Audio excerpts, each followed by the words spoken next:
There's a name most people don't know, and I want to change that today. It's Tom Gores.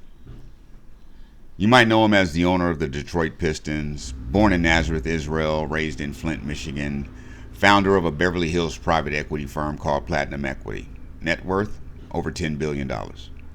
But here's what they don't put on the highlight reel. This one man, through one firm, has positioned himself to profit from two of the most vulnerable, captive populations in America: your children and your incarcerated family members. Let's walk through it. First, the prison side. Platinum Equity owns a company called Adventive Technologies. You probably know the subsidiary better. It's called Securus Technologies, the largest prison phone company in the United States.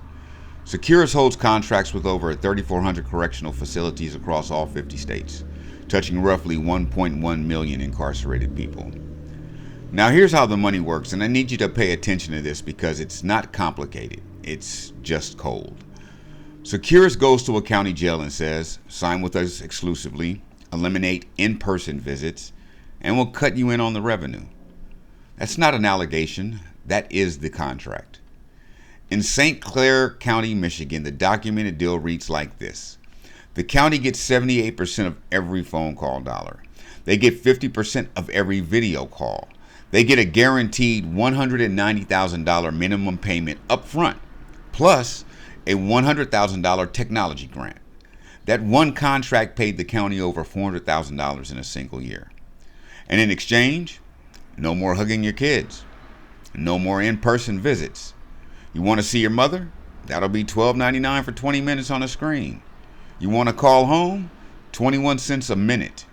And Securus was charging as much as $22.56 for a 15-minute call before regulators stepped in. Across 40 Michigan county jails that were surveyed, 33 out of 40 had banned in-person visits. One county eliminated visits specifically at the request of Securus itself.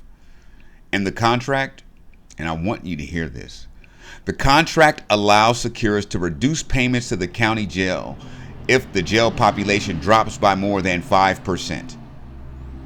Listen to that again. The financial incentive in the agreement is tied to keeping people locked up. That's not a phone company. That's a population management contract dressed up as a communication service. Now let's talk about the other side of the portfolio. In 2021, Tom Gores Platinum Equity paid $4.5 billion to acquire McGraw-Hill, one of the oldest and most dominant educational publishers in American history. Founded in 1888, McGraw-Hill delivers curriculum to 13,000 K-12 school districts and 250,000 college instructors across more than 100 countries. That is not a textbook company.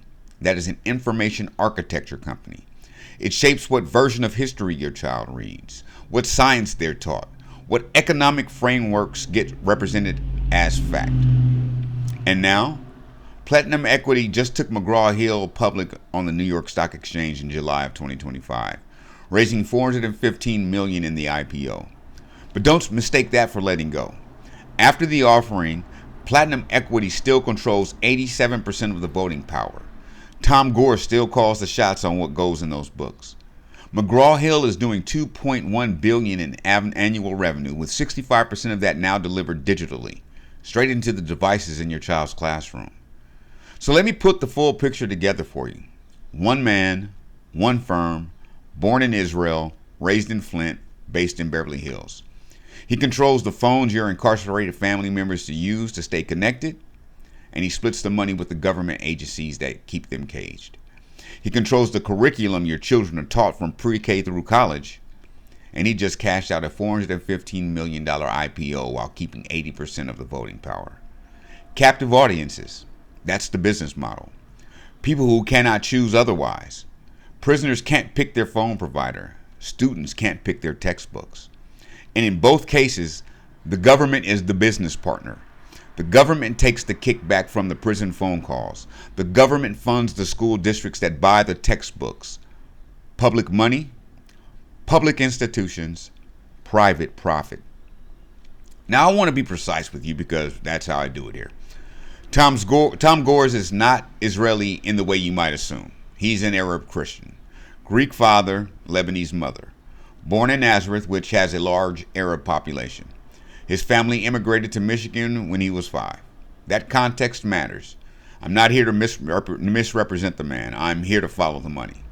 And the money says, the same private equity firm that profits when a mother can't hug her son through a jail wall also profits when that son's child sits down at a school desk the next morning. That is not a conspiracy theory. That's a portfolio. And you should know whose portfolio it is. Watch the pattern. This is Keith. Thank you for showing up for Keith Speaks. Have a good day.